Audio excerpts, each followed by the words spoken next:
Hello and welcome to Sophie & Co. I'm Sophie Shepard-Natze. Paul Heyliър served as the Canadian Minister of Defense in the 1960s, shaping the country's armed forces for years to come.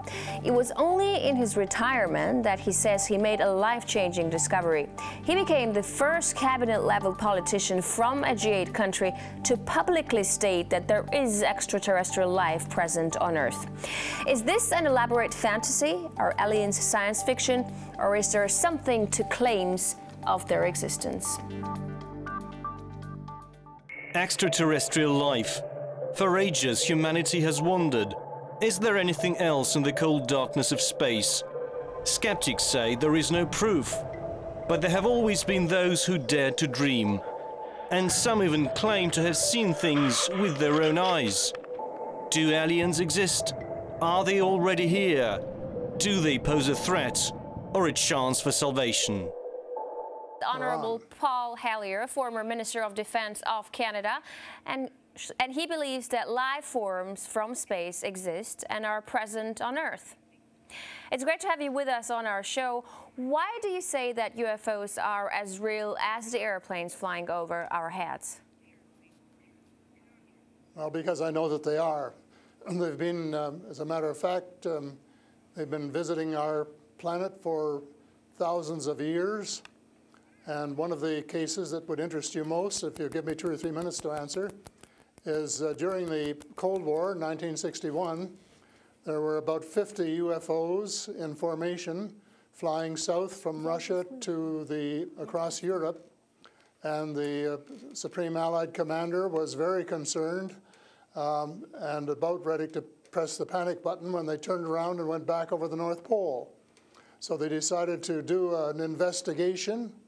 And they investigated for 3 years, and they decided that with absolute certainty that 4 different species at least, had been visiting this planet for thousands of years.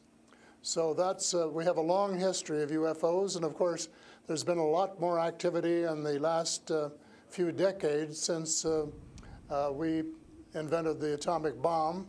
And they're very concerned about that and the fact that we might use it again. And because the whole cosmos is a unity, and it affects not just us, but other people in the cosmos, they're very much afraid that we might be stupid enough to start using atomic weapons again, and this would be very bad for us and for them as well. So no serious scientist has ever publicly confirmed evidence of an encounter with extraterrestrials. Why would scientists not confirm the facts if they exist? I'm afraid they must go out of their way not to find out. Because if they did, you know, even 10% of the amount of research I've done in the last 8 years, they would be as convinced as I am. I mean, they could do it even faster. It might take them a little longer when they didn't have a military background. But there are so many wonderful books that tell these stories, and they've been authenticated. The sightings have been authenticated by more than one witness, and also by radar. And they have landed in various places around the world, including Russia. There's a famous case there. I can't remember the name of the place, but it was widely reported at the time. A man wrote a book about it, and then the French bought the book rights so that it wouldn't be circulated around. There's just so much evidence. If anybody will take the time off to do a little bit of research and study. But people just are, you know, some people are interested and will take the time, and the others just say, oh, you know, it's just fantasy. Mm-hmm. But since I've been public on this subject, I get, probably 3 or 4 emails a week from all over the world from people who have actually witnessed sightings. And some of them who have actually been on the ships, and some of them who have actually been transported to another planet. And so this information is not, you know, it is top secret in a way that the governments aren't talking about it. But if you listen to the whistleblowers and the people who have worked in the industry and who know what is going on, there is just a lot of information out there and it doesn't take very long to get your hands on it. But see, the problem is that some people who report UFO sightings and alien abductions have been shown to make things up to make things up to be famous, to make money, or just for a prank. How do we tell fiction from a fact? Well, you have to spend a lot of time trying to find. We used to say separating the wheat from the chaff, and it takes a lot of effort. When I was minister, I got sighting reports, and when we checked them out, about 80%, about 8 out of 10, were not real. There were sights of Venus or plasma or a dozen other things, but there were 15 or 20% for which there was no explanation, and they were the genuine unidentified flying objects. These things go way back. One of the conferences I went to was in Las Vegas, was promoted by a chap who had written a book about crashes. And there were dozens and dozens and dozens of them, and many of them very, very well authenticated, so that it would be impossible to read all of that evidence and not to come to the conclusion that these vehicles were real. Have you ever had your own encounter with aliens? Not an encounter with aliens, no. I have seen a UFO about 120 miles north of Toronto over Lake Muskoka, where I have a cottage.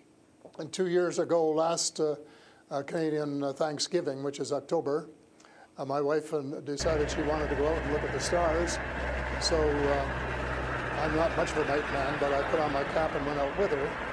And she looked into the eastern sky and said, "There's a star." And I turned around the other way and I said, "Oh, there's a much brighter one over here." And she looked, and it was. And we watched it until our necks almost broke for about 20 minutes. And it was definitely a UFO, because it could change position in the sky by 3 or 4 degrees in 3 or 4 seconds. And I checked out, there were no satellites that could do that. The space station wasn't going by, and it isn't able to move that fast anyway. And there was no other explanation except that it was the real thing. And 2 days later, I went down in the dock, got a comfortable chair, and watched it came back almost to the same spot and entertained me for as long as I could take it. And then I went back to the cottage. But it was very interesting, because it would drop down in the sky, and then it would roar back up, and then it would shift across a few degrees and do a circle and come back at a speed, but just astronomical speeds. As you know, they travel very, very fast. So does it just look like a falling star that falls really quickly and then rises again? What does it look like? Well, it just looked like a star. It just looks like a star. Right. And I don't know if you're a person who's ever read the Bible or not, but I think the Star of Bethlehem is one of God's flying saucers. Mm-hmm. But you also tell me that people write you emails, 3 to 5 emails a week, and they've actually been abducted, or they have encounters with the aliens. Do they actually tell you what these aliens look like? I mean, everyone's interested. How would I know if I see an alien and if he abducts me? Well, the first question you have to ask is, how many species are there? And I used to think there were, between 2 and 12. And Apollo astronaut Edgar Mitchell, who came to Toronto a few years ago and had dinner with us, agreed that it was somewhere between 2 and 12. But the latest reports that I've been getting from various sources are that there are about 80 different species. And some of them look just like us, and they could walk down the street and you wouldn't know if you walked past one. And they're what we call the Nordic blondes, and also the tall whites, who were actually working with the United States Air Force in Nevada. They're able to get away with that. They had a couple of their ladies dressed as nuns went into Las Vegas to shop, and they weren't detected. And I have a friend who saw one of the men walking along the street, and somebody who would recognize that they were different, and he did. So there are those kind, and then there are the short grays, as they're called. And they're the ones that you see in most of the cartoons. They're have very, very slim arms and legs, and they're very short, just a little over 5 feet. And they have a great big torso and a great big head and great big brown eyes. But they're different species, so you have to know that they're different species, and it's and know that they're all different. Mm-hmm. So if you saw the short gray, you'd certainly know that there was something up that you'd never seen before. But if you saw one of the Nordic blondes, well, you'd probably say, "Oh, I wonder if she's from Denmark or somewhere," So this species that you're describing, are they all different in terms of nice and mean? Are some of them nice and benevolent? Are others nasty? Or how are they? Are they good to people on Earth, or are they here to harm them? Well, it's a difficult question to answer because they have different agendas. And maybe all of us on Earth should have the same agenda, but you couldn't say maybe that Russia and China and the United States all had the same agenda at every turn, because they don't. And I would say that nearly all are benign, they're benevolent, they want to help us. There may be one or two species which do not. And that's one of the things I'm investigating at the moment, is to see who they are and what they're up to and what their agendas really are. All right, we're talking to Pol Heyliър, former Canadian Minister of Defense, who says extraterrestrial life forms exist and are present on Earth. We'll talk more about what they are and why they're here. And we're back with Pol Heyliъr, former Canadian Minister of Defense, to talk about extraterrestrial life forms. Great to have you back. So these extraterrestrial creatures, where did they come from and how did they get here to Earth? They come from various places. For a long while, I only knew about ones who came from different star systems. The Pleiades and Reta Reticula and several other star systems. But in the last few months, I have met people who have made me aware of that there are some in our star system, and that there are actually extraterrestrials who live on a planet called Andromeda, which is one of the moons of Saturn, and that there are others on Venus and some on Mars, and that they may be interacting between themselves. I suspect that they are, because there is what is called a federation of these people, and they have rules. For example, one of the rules is that they don't interfere in our affairs unless they're invited to. And that's one of the reasons probably that we haven't seen more of them until very recently. And so but what do you mean? There are a lot of people who want to interact with them. There are a lot of people who actually want to see them and know who they are. What, they need a special invitation to interact with us? What does it mean? They don't want to interfere into our affairs. Well, they don't want to tell us how to run our affairs. They have accepted the fact this is our planet and that we have the right to run it. But they're very, very concerned. They don't think we're good stewards of our planet. We're not. We're clear-cutting our forests, and we're polluting our rivers and our lakes, and we're dumping sewage in the oceans, and we're doing all sorts of things which are not what good stewards of their homes should be doing. And they don't like that, and they've made it very clear. And as a matter of fact, they have given us a warning. How? And this has come from more than one source. How have they made it clear? What have they done? They have talked to people. One of the chaps I talked to about a month ago was interacting with them in 1974, he and his brother, in Peru. And they were taken to Andromeda. Teleported, and they were told what the people there think, and that we're really wrecking our planet, and in fact that something dreadful is going to happen to it if we don't smarten up and change our ways. we spend too much time fighting each other. We spend too much money on military expenditures and not enough on feeding the poor and looking after the homeless and the sick, and that we are polluting our waters and our air, and that we're playing around with these exotic weapons, thermonuclear weapons and atomic weapons, which have such a devastating effect both on our Earth and on other areas in the cosmos, and they don't like that. And that's the reason they would like to work with us to teach us better ways, but only, I think, with our consent. And they work through individuals, and they try and pick out individuals who won't be frightened to death of them, because they can give you quite a fright. One of the cases I'm familiar with was the tall whites in Nevada, where the United States Airmen working with them, were just frightened to death of them.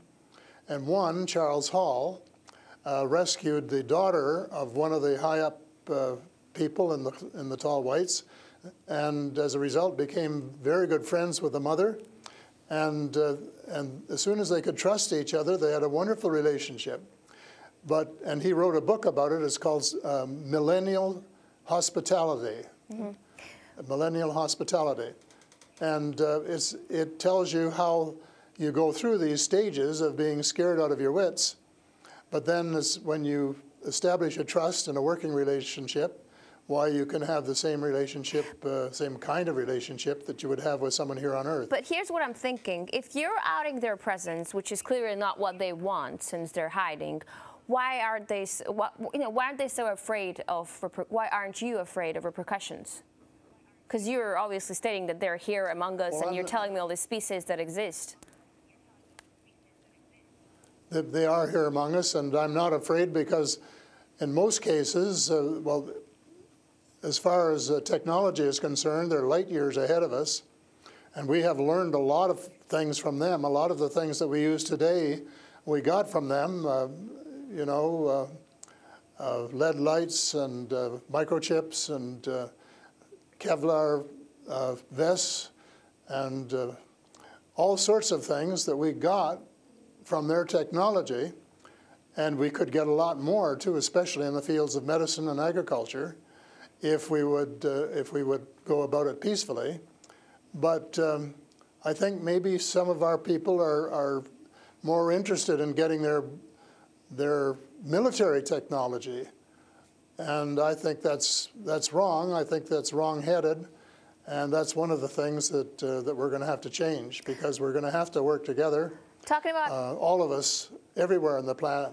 You've mentioned military technology and swapping technologies and barters between aliens and people in American government. I want to ask you, as a former Minister of Defense of Canada, is interstellar war a possibility? Should we be creating a Star Wars force to defend ourselves from possible invasion or something like that?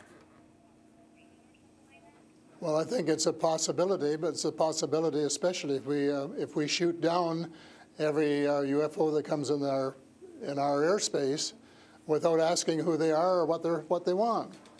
And right from the beginning, we started scrambling planes and trying to shoot them down, but their technology was superior enough that we weren't able to get away with it. Certainly not for a long while. And during that period of time, they could have taken us over without any trouble if they'd wanted to. So I think we have to, rather than develop our own Star Wars, for Earth Star Wars, to protect ourselves against them, that we should work with the benign species, who are the vast majority, and work together and rely largely on them, of course, and cooperate so that we would be contributing something at the same time. But I don't think there's any point in us developing a galactic force that would tempt us to go out on our own and get into mischief, which is one of the things I think some of them are concerned about. But what do you expect to happen if people start to believe in alien existence on Earth? Because things are definitely going to change. Our lives aren't going to be the same anymore. Well, I hope that's the case. I hope that's the case. And I'm all for full disclosure, and I'm going to push very hard for full disclosure in the book I'm writing, and to give some reasons for it, things that we really have to know and have a right to know, and that our future as a species, and here I mean, you know, all of the species in the world, are potentially at risk if we don't figure out what's going on and work together to try and make life more amenable for all of us. But it's and to work with our neighbors from other planets as well. But still, like, I'm thinking to myself, if they've been here for such a long time, as you say, and they're interested in helping humanity, as you say, why is our world such a mess? I mean, if you want to help someone, you just help someone. You don't wait for someone to invite you to help that someone, no? Well, I don't, you know, it's something that I think parents can sometimes say to their children, this is what you should do. But that doesn't mean the children are going to do it, does it? Because the cosmos is based on free choice. And we're given the option of making mistakes, of making wrong choices. And I guess what bothers some of us is we've made too many wrong choices and not enough right choices. So we're going to have to start switching our priorities and stop spending so much time and effort and weapons to kill each other or to dominate each other, and spending a lot more time on how to help each other to have a better life and a more just society, and a life which is healthier and where the health care is better, and where the food distribution is better, and where the air is cleaner and the water is cleaner, and all of those things that are waiting to be done if we just get together and row, as we say, rowboat, row in the right direction, the same direction. And it's possible, but it's a tall order, and so far we haven't done it. My thesis will be that we have to do it, and we have to start doing it right away. Thank you so much for this interesting interview and insight on extraterrestrial life. That was Pol Heyliър, former Canadian Minister of Defense, who says aliens exist and live among us on Earth. That's all the time we have for today. I will see you in the next edition of Sophie & Co.